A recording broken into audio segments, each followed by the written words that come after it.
vous salue dans le puissant nom du Saint-Esprit. C'est le spiritualiste Touré Emmanuel, qui est un serviteur de Dieu qui prime avec la Torah, la Bible et le Coran. Bien aimé, je vous salue parce que ça fait 2 jours. Aujourd'hui, nous allons parler d'un sujet très important, tout précisément concernant les rêves. Nous parlons des rêves, nous définissons les rêves, mais comment réellement définir un rêve? Et je vais prendre quelques exemples de rêves, et puis comment comprendre. Savoir que oui, ce rêve-là avait dit ça, et savoir qu'à partir d'aujourd'hui, quand on fait ce genre de rêve, on doit voir comment atteindre tel résultat en posant tel acte.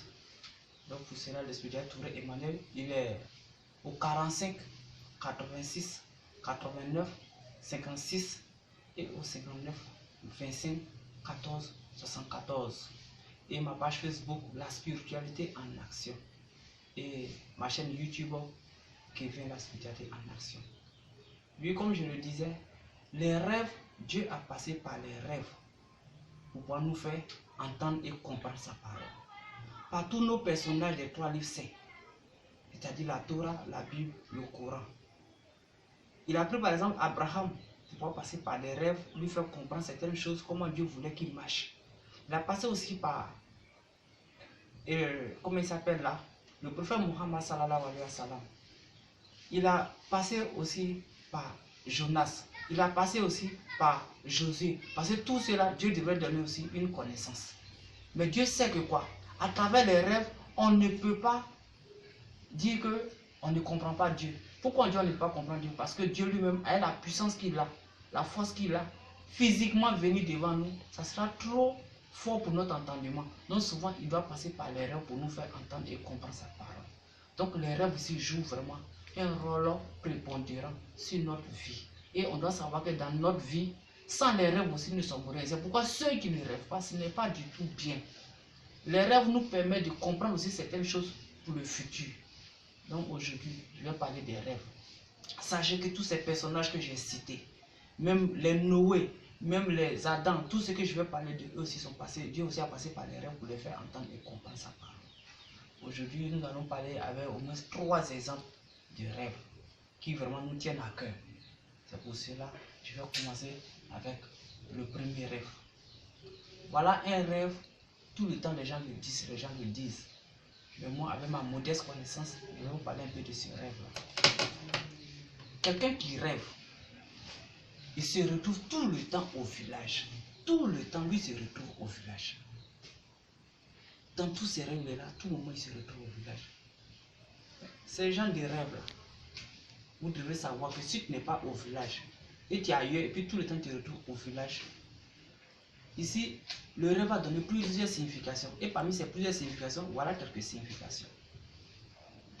Quand tu m'appelles, ta manière de causer avec moi, je sentirai mieux quelle explication appropriée à ton rêve. Pour cela, je vais vous dire d'abord, voilà la première signification. Rêver tout le temps, se retrouver au village. On se retrouve au village. Cela sous-entend que tu as besoin de la bénédiction des parents. Il ne faut pas oublier les parents. Sache que les parents sont vraiment là pour toi. Donc toi aussi, sois là aussi pour eux. Pense à eux. Même si c'est difficile, même si ça va te retrouver toujours aux parents dans les rêves, tu te retrouves toujours au village, dis-toi que tu dois partir chez les parents. Pour au moins savoir les bénédictions. Pense à eux. C'est très important. Deuxième signification. Te retrouver toujours au village, veut dire aussi que quel que soit ce que tu feras hors du village, tu ne peux pas prospérer. Parce que ta place se trouve au village. Parce que ta place se trouve au village. Tu ne peux rien faire en dehors du village. Va au village. C'est là-bas ta place se trouve. C'est là-bas que tu peux réussir. Et troisième signification. Te retrouver toujours au village.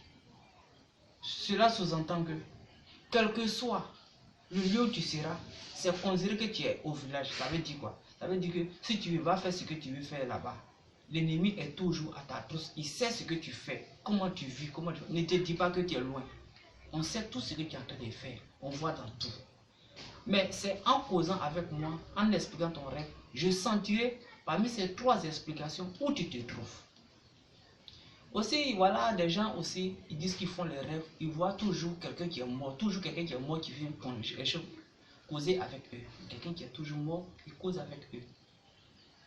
ce rêve, voir quelqu'un qui est déjà mort en rêve, qui vient causer avec vous, n'est pas forcément négatif, mais forcément positif. Quelqu'un qui vivait avec toi dans le passé, et tu sais que ce dernier, avant de mourir, vous avez de bonnes relations. Il n'y a pas eu de problème entre vous. Quand tu es dans des moments difficiles, comme dans des moments de joie, si Dieu veut, Dieu passe par l'esprit de ce dernier-là pour venir te donner des conseils. Pour venir vraiment t'informer sur certaines choses. Parce que Dieu sait que comme vous êtes aimé dans le passé, il y avait l'amour entre vous. Quand Dieu passe par son image, tout ce que tu recevras dans ce rêve, tu vas accepter. C'est pourquoi il passe par son image. Ce n'est même pas lui. C'est Dieu qui est en train de te parler.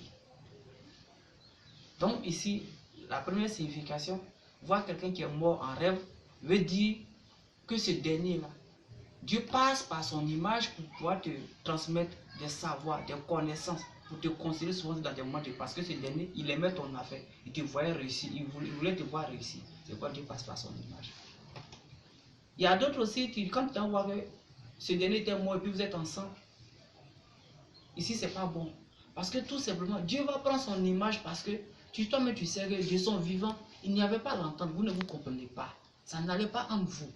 Donc Dieu va toujours passer aussi par son image pour dire, ah, ce que tu es en train de faire, voilà où ça peut t'emmener. Mais ici, passer par lui, ça met en te montrer les difficultés.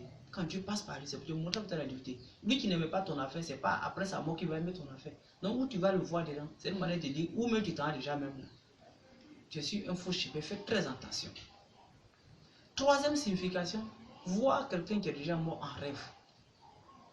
Ici, c'est une manière de te dire que, on est en train de te dire que, où tu es là, tu n'es pas loin de la mort. Tu n'es pas loin de la mort. Parce que quand on dit que tu n'es pas loin de la mort, c'est quoi?